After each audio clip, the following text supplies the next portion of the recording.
Bismillahirrahmanirrahim. Innal hamdalillah wassalatu wassalamu ala Rasulillah wa ala alihi wa ashabihi wa mawala. La haula wala quwata illa billah. Rabbi shrah li sadri wa yassir li amri wahlul 'uqdatam min lisani yafqahu qawli. Amma ba'du. Pembahasan kita kali ini tentang agama Islam adalah ibadah mahdhah dan ibadah ghairu mahdhah. Apa itu ibadah mahdhah dan ibadah ghairu mahdhah? Maka dalam pembahasan kali ini kita akan membahas tentang perbedaan ibadah mahdhah dan ibadah ghairu mahdhah. Kemudian akan membahas tentang bentuk-bentuk ibadah mahdhah. Dan yang ketiga akan membahas tentang fungsi ibadah mahdhah dalam kehidupan manusia. Baiklah, mari kita menuju ke perbedaan ibadah mahdhah dan ibadah ghairu mahdhah. Yang pertama adalah ibadah mahdhah. Apa itu ibadah mahdhah? Ibadah mahdhah itu adalah al-ibadatul mahdhatu ghairu ma'kulatil makna muftakiratun ilan niyati. Ibadah mahdhah itu adalah ibadah yang tidak bisa dicerna oleh akal, jadi nggak masuk akal. Oleh karena itu perlu kepada niat. Seperti apa ibadah mahdhah itu? Seperti sholat 5 waktu, itu termasuk ibadah mahdhah. Puasa di bulan Ramadan itu juga termasuk ibadah mahdhah. Kemudian ibadah ghairu mahdhah itu seperti apa? Ibadah mahdhah itu artinya ada al-ibadatu ghairul mahdhati, al-ibadatul mafhumatul makna ghairu muftaqaratin ilan niyati. Ibadah ghairu mahdhah itu adalah ibadah yang mafhum maknanya, artinya itu sudah dipahami. Oleh karena itu tidak perlu kepada niat. Ibadah mahdhah perlu kepada niat, ibadah ghairu mahdhah tidak perlu kepada niat. Lalu seperti apa bentuk-bentuk ibadah mahdhah dan ibadah ghairu mahdhah? Atau mungkin kedua-duanya, bisa jadi dia sebagai ibadah mahdhah, dia sebagai ibadah ghairu mahdhah, atau kedua-duanya dia merupakan ibadah mahdhah pun sekaligus ibadah ghairu mahdhah. Yang pertama, ibadah mahdhah itu adalah ibadah disebutkan ghairu ma'kulatil makna, tidak masuk di akal maknanya. Oleh karena itu muftakiratun ilan niyati, perlu kepada niat. Kas-sholati, seperti halnya sholat. Ketika seseorang melakukan sholat, maka dia tergantung kepada sholatnya itu. Kalau karena tidak ada niat, maka tidak bisa 2 rakaat, bisa berbeda kedua-duanya. Itu tergantung niat. Yang satu sholatnya 2 rakaat, yang lainnya sholatnya 2 rakaat juga. Waktunya sama-sama di waktu subuh. Mungkin yang satu merupakan sholat sunnah. Apakah qobliyah subuh, apa sunnah tahiyatul masjid. Atau mungkin yang satu justru malah sholat subuh itu sendiri. Bisa jadi seperti itu. Satu sholat subuh, satu sholat sunnah. Yang membedakan itu adalah niat. Oleh karena itu ibadah mahdhah bentuknya sama tapi bisa berbeda itu lantaran niat. Oleh karena itu ibadah mahdhah itu perlu sekali dengan niat. Kalau tidak ada niat, maka ibadahnya tidak ada gunanya sama sekali, tidak sah. Seperti puasa. Puasa itu juga ada niat. Sama-sama puasa di hari Senin. Bisa jadi yang satu adalah puasa membayar hutang, yang satu adalah puasa sunnah hari Senin. Itu tergantung kepada niat. Oleh karena itu ibadah mahdhah itu adalah ibadah yang sangat perlu dengan niat. Kemudian contoh lagi, mengeluarkan zakat, memberikan sesuatu kepada orang berupa uang. Bisa jadi itu adalah merupakan sedekah biasa, bisa jadi itu adalah karena kita telah mengeluarkan hak kita sebagai orang yang muzaki memberikan zakat. Tergantung pada niat. Ketika uang kita sudah sampai haul dan nisabnya, kemudian kita berikan kepada orang lain, niatnya itu adalah mengeluarkan zakat, maka itu adalah kita sedang mengeluarkan zakat. Tapi walaupun sama-sama mengeluarkan uang, jumlahnya sama, tapi niatnya adalah tidak mengeluarkan zakat, maka zakat tidak terkeluarkan. Itu niatnya adalah sodakoh, maka hasilnya adalah sodakoh. Maka ibadah mahdhah ini sangat tergantung dengan niatnya itu. Kemudian yang kedua, ibadah ghairu mahdhah. Seperti tadi dikatakan, ibadah mahdhah itu adalah al-ibadatu ghairul mahdhati, al-ibadatul mafhumatul makna. Ibadah ghairu mahdhah itu adalah ibadah yang maknanya mafhum, maknanya sudah dipahami. Jadi yang seperti itu ya itulah ghairu muftakiratin ilan niyati, tidak perlu kepada niat. Sahnya itu tidak perlu kepada niat kalau ibadahnya itu ibadah ghairu mahdhah. Seperti apa contohnya? Kaguslin najasati, seperti membasuh najis atau membersihkan najis. Membersihkan najis itu tidak perlu kepada niat, tidak usah nawaitul ghuslan najasati lillahi ta'ala, tidak perlu seperti itu. Hukumnya sah. Kalau sudah hilang bau, warna dan rasanya itu hukumnya sah. Kalau najisnya adalah najis berat, najis anjing, najis babi, sudah dicuci sebanyak 7 kali, salah satunya dicampur dengan tanah, bersih, maka sah. Membasuh najisnya sah. Atau mungkin membasuh najis tai ayam, begitu dibasuh sampai bersih, hilang bau, warna dan rasanya, sah, walaupun tanpa niat nawaitul ghuslan najasati lillahi ta'ala.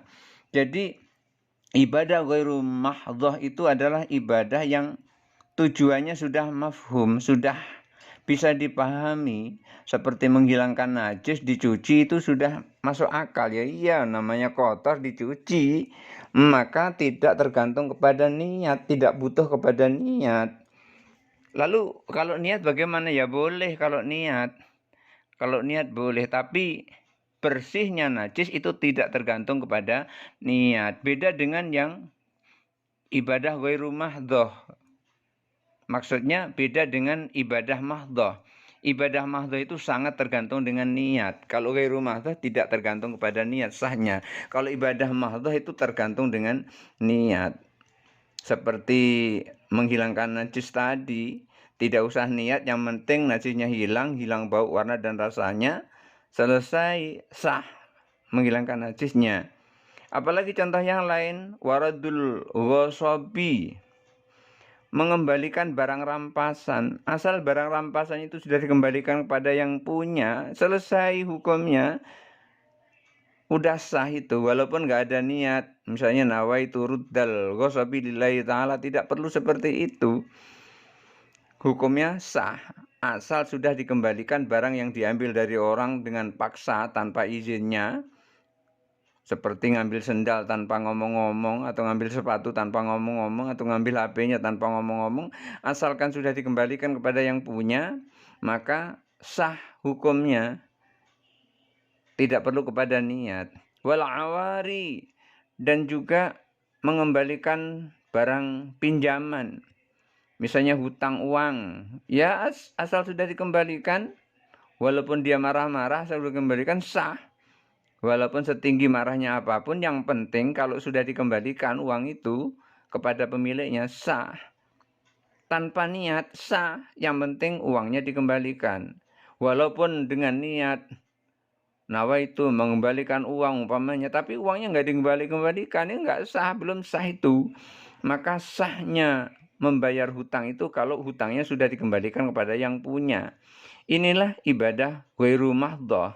Ibadah ghairu mahdhah itu ibadah yang tidak tergantung kepada niat, tapi tergantung kepada perbuatannya. Ketika seseorang melakukan perbuatan, kemudian perbuatan itu seperti itu, ya itulah hasilnya, itu namanya ibadah ibadah ghairu mahdhah. Tidak tergantung pada niat sahnya. Lalu kalau niat gimana ya? Boleh, tidak masalah kalau niat. Mau niat, mau tidak niat, itu sama-sama sah. Tapi kalau ada niat, nanti ada pahala niatnya sendiri. Ketika membersihkan najis, niat. Membersihkan najisnya sah, niatnya dapat pahala. Mengembalikan barang rampasannya sah, niat mengembalikan harta rampasan tadi, atau barang yang diambil tanpa izin tadi, sah. Dan itu dapat pahala. Mengembalikan hutangnya sah, niat mengembalikan hutang, niatnya itu dapat pahala. Nah, inilah ibadah mahdhah dan ibadah ghairu mahdhah. Ada suatu pekerjaan atau perbuatan yang mengandung kedua-duanya. Di dalamnya ada ibadah mahdhah, di dalamnya juga ada ibadah ghairu mahdhah. Seperti apa? Kal julusi fil masjidi, seperti duduk di masjid. Wa it'amid dabati, memberi makan binatang ternak. Wa zaujati, memberi makan istri atau memberi nafkah kepada istri. Wal ghusli, mandi, wa ghairiha, dan lain-lain. Jadi ada kedua-duanya. Ada kedua-duanya, nilainya itu bisa mahdhah, bisa ghairu mahdhah. Seperti duduk di masjid. Duduk di masjid itu bisa menjadi ibadah mahdhah, bisa menjadi ibadah ghairu mahdhah. Kalau duduk gitu saja tanpa ada niat, maka itu akan menjadi ibadah ghairu mahdhah. Tetapi ketika dia duduk, kedua-duanya ia dapat duduk dan niat, umpamanya niat iktikaf, maka iktikaf itu adalah ibadah mahdhah, maka perlu kepada niat. Seseorang yang duduk di masjid, duduk gitu, tidak niat, itu dia tidak dikatakan ibadah ghairu mahdhah. Oleh karena itu duduk di masjid bisa duduk biasa, bisa duduk ibadah. It'amud dabah, memberi makan makanan kepada binatang. Memberi makanan kepada binatang itu bisa amalan biasa, bisa juga menjadi ibadah. Kalau dia niatnya itu adalah menjalankan perintah Allah, memberi makan makanan, umpamanya itik, sapi, kambing, memberikan makanan kepada dia itu, niatnya adalah menjalankan perintah Allah, maka dapat pahala dia. Tapi kalau niatnya itu adalah untuk dagingnya supaya gemuk-gemuk, dikasih makan banyak, ya nggak dapat nilai ibadah seperti itu. Dan juga memberi nafkah kepada istri. Ketika niatnya menjalankan perintah Allah, maka dia dapat pahala. Tapi kalau niatnya supaya istri itu tenang, atau bukan menjalankan perintah Allah, niatnya begitu, yang lain selain menjalankan perintah Allah, maka memberikan nafkah kepada istri itu tidak berpahala, tidak jadi ibadah. Tetapi kalau niatnya adalah menjalankan perintah Allah, karena kewajiban suami adalah memberikan nafkah kepada istri, maka itu menjadi ibadah. Wal ghus, seperti mandi juga begitu. Ada kadang orang itu mandi hanya sekedar membersihkan badan biar seger badannya. Tapi ada juga mandi karena menghilangkan hadas besar. Maka ketika seseorang niat mandi menghilangkan hadas besar, itulah yang disebut dengan ibadah mahdhah. Dan itu memiliki nilai ibadah, memiliki pahala. Sama-sama mandinya. Satu tidak berpahala, satu berpahala. Tergantung niat. Duduk di masjid, satu berpahala, satu tidak berpahala. Yang berpahala ketika duduk diniati iktikaf. Memberi makan barang ternak, binatang ternak. Yang satu berpahala, yang satu tidak berpahala. Yang tidak berpahala itu niatnya agar badannya gemuk saja. Tapi kalau niatnya menjalankan perintah Allah, maka dia berpahala. Memberi nafkah kepada istri, ada yang berpahala, ada yang tidak berpahala. Yang berpahala adalah ketika niatnya menjalankan perintah Allah. Mandi juga begitu. Ada mandi yang berpahala, mandi tidak berpahala. Ketika mandi hanya menghilangkan atau menyegarkan badan, maka itu tidak berpahala. Tapi kalau niatnya adalah mandi besar atau mandi wajib atau menghilangkan hadas besar, maka dia akan memperoleh pahala. Berikutnya akan kita bahas tentang fungsi ibadah dalam kehidupan manusia. Apa sih kedudukan ibadah dalam kehidupan manusia? Itu yang pertama adalah jalan menuju takwa. Tidak ada orang yang bertakwa tanpa ibadah. Setiap orang yang bertakwa pasti melalui ibadah. Seperti disebutkan dalam surah Al-Baqarah, A'udzubillahi minasyaitonirrajim. Bismillahirrahmanirrahim. Ya ayyuhan nasu u'budu rabbakumul ladzi khalaqakum walladzina min qablikum la'allakum tattaqun. Hai manusia, sembahlah Tuhanmu yang telah menciptakan kamu dan orang-orang sebelum kamu. Tapi ujung-ujung dari ayat ini adalah la'allakum tattaqun, mudah-mudahan kalian menjadi orang yang bertakwa. Jadi di sini untuk menuju takwa adalah harus beribadah. Jadi kita semua harus beribadah kalau mau bertakwa. Seperti puasa juga begitu. Kutiba alaikumus siyamu kama kutiba alal ladzina min qablikum la'allakum tattaqun. Diwajibkan berpuasa kepada kalian sebagaimana diwajibkan atas orang-orang sebelum kalian, mudah-mudahan kalian menjadi takwa. Jadi ibadah ini adalah ujung-ujungnya adalah takwa. Jadi untuk menuju takwa, seorang manusia harus beribadah. Tanpa ibadah orang itu tidak akan bisa menuju ke jalan takwa. Jadi fungsi ibadah yang pertama adalah untuk menuju jalan takwa. Ibadahnya seseorang akan bisa menghantarkan seseorang kepada ketakwaannya. Ketika orang sudah bertakwa, inilah yang dijanjikan tempat yang paling tinggi oleh Allah Subhanahu wa taala, yaitu surga.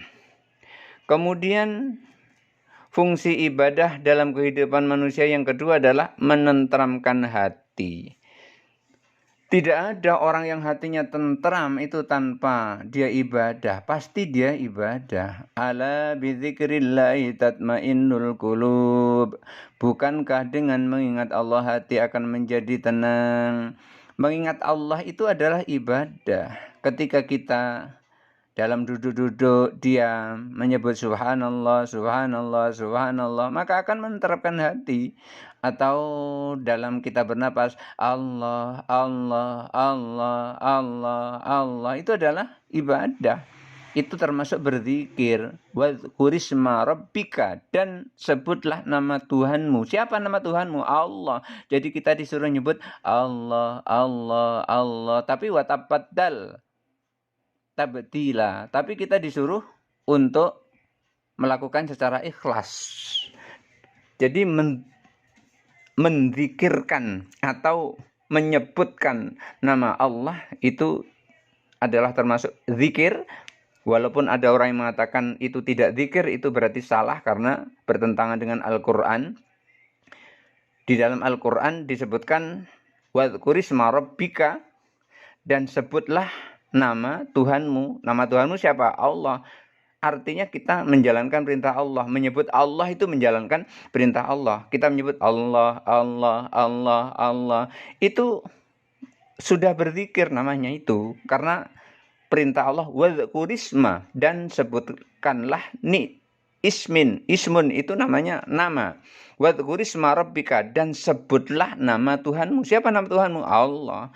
Maka ketika kita berzikir seperti itu, ala bidzikrillahi tatmainnul qulub, bukankah dengan mengingat Allah hati akan menjadi tenang. Jadi fungsi ibadah yang kedua adalah menenteramkan hati. Dan yang ketiga, fungsi ibadah dalam kehidupan manusia yang ketiga adalah bekal kebahagiaan hidup di akhirat. Karena ad-dunya mazra'atul akhirah.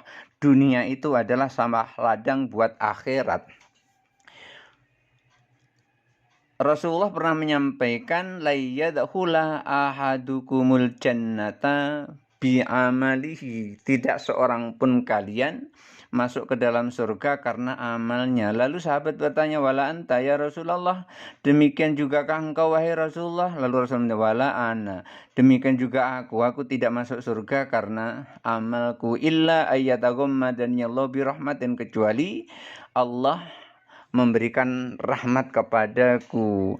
Wa'malu, dan beramallah. Perintah Rasulullah begitu, wa'malu, dan beramallah. Fa inna ahabbal a'mali ilallahi adwamuhu wa in qalla. Dan yang paling disukai oleh Allah amal itu adalah amal yang rutin walaupun itu sedikit. Maka fungsi ibadah itu adalah bekal menuju akhirat. Akhirat tidak akan memperoleh banyak hal kalau dia tidak beribadah. Walaupun dia masuk ke dalam surga mendapat rahmat Allah, maka di akhirat dia akan bengong. Kenapa? Karena dia tidak banyak memperoleh hasil dari yang dibawa di dunia. Oleh karena itu, orang berzikir, orang sholat, orang puasa, orang sedekah, orang mengeluarkan zakat, dan seterusnya, itu merupakan tanaman yang dilakukan di dunia untuk dipetik di akhirat. Oleh karena itu, biasanya orang yang menanam untuk di akhirat itu biasanya ada 6. Yang pertama itu adalah al-abid, orang yang beribadah. Orang yang suka beribadah biasanya itu dia adalah menanam untuk akhirat. Dan yang kedua, dia adalah al-alim, orang yang ngajar. Orang yang ngajar, orang yang pintar, kemudian dia ngajar, maka ngajarnya ketika lillahi ta'ala itu adalah merupakan tanaman buat di akhiratnya nanti. Dan yang ketiga adalah muta'alim, orang yang belajar. Orang yang belajar itu akan menjadikan tanamannya nanti akhirat. Ketika dia belajar itu niatnya adalah menghilangkan kebodohan untuk beribadah kepada Allah Subhanahu wa ta'ala. Bukan untuk mengungguli orang lain, tetapi untuk mendekatkan diri kepada Allah Subhanahu wa ta'ala. Kemudian yang keempat adalah al-mawali, penguasa. Penguasa ini juga merupakan ibadah. Ketika dia menggunakan kekuasaannya untuk kemaslahatan umat, maka kekuasaannya itulah, penanya itulah merupakan ibadahnya buat akhiratnya. Akan tetapi ya tetap tidak boleh meninggalkan sholat 5 waktu dan zikir seperlunya sesudah sholat, dan sholat rawatib seperlunya sesudah atau sebelum sholat, dan malamnya tetap berzikir kepada Allah Subhanahu wa ta'ala. Kemudian yang kelima itu adalah pekerja profesional. Para pekerja, kerjaannya apapun asal tidak bertentangan dengan syariat, maka niatnya adalah untuk tanaman akhirat, maka pekerjaannya itu akan menjadi tanaman di akhirat. Seumpama dia kerja bangunan, dia tidak bisa meninggalkan kerja bangunan itu. Kalau dia tinggalkan kerja bangunan itu, keluarganya bisa kelaparan, keluarganya bisa mati kelaparan. Maka tidak boleh dia tinggalkan kerja bangunan terus pindah berzikir terus dari pagi sampai sore. Seperti itu nggak boleh. Karena tingkatan dia adalah masih makom kasab, makom pencari, maka untuk memperoleh harta dia harus bekerja. Tidak boleh ditinggalkan kerjaan itu terus diganti dengan berzikir terus, tidak boleh. Beda dengan orang yang makomnya udah makom tajrid. Makom tajrid itu adalah makom rezekinya itu tidak melalui usaha, tapi datang sendiri dengan izin Allah Subhanahu wa ta'ala. Inilah yang ketiga fungsi ibadah. Dan yang keempat fungsi ibadah adalah wujud syukur atas nikmat Allah Subhanahu wa ta'ala. Ketika seseorang beribadah, itu tujuannya adalah untuk bersyukur kepada Allah Subhanahu wa ta'ala atas nikmat-nikmat yang diberikan, maka itu merupakan fungsi ibadah. Karena apa? Karena orang yang bersyukur itu adalah mempergunakan seluruh apa yang Allah ciptakan itu sesuai dengan tujuan ciptaannya. Mata digunakan sesuai dengan tujuan ciptaannya. Tangan digunakan sesuai dengan tujuan ciptaan Allah. Lalu bagaimana caranya mengetahui tujuan ciptaan pada diri kita yang diciptakan oleh Allah itu? Itulah perlunya kita mengaji. Perlunya kita datang ke majelis taklim. Perlunya kita datang ke majelis ilmu. Ketika seseorang datang ke majelis ilmu, hakikatnya dia adalah sedang menuju ke raudhatun min riyadil jinan, taman dari taman surga. Ketika seseorang sedang menuju ke taman zikir, maka hakikatnya dia adalah seorang sedang menuju ke raudhatun min riyadil jinan. Karenanya itu Rasulullah pernah menyampaikan kepada para sahabat, kalau melewati taman dari taman surga, maka masuklah dan menjebur di dalamnya, jangan hanya sekedar lewat. Lalu sahabat lain bertanya, apa yang dimaksud dengan Raudhatun min Riyadil Jinan itu ya Rasulullah, taman dari taman surga itu ya Rasulullah? Lalu Rasulullah menjelaskan, taman dari taman surga itu adalah majelis zikir, ada majelis sholawat, ada majelis tahlil. Ketika orang masuk ke situ, maka dia termasuk orang yang masuk ke taman dari taman surga. Inilah 4 fungsi ibadah dalam kehidupan manusia. Mudah-mudahan ada manfaatnya. Hadanallahu wa iyyakum ajma'in. Wallahul muwaffiq ila aqwamit thoriq. Assalamualaikum warahmatullahi wabarakatuh.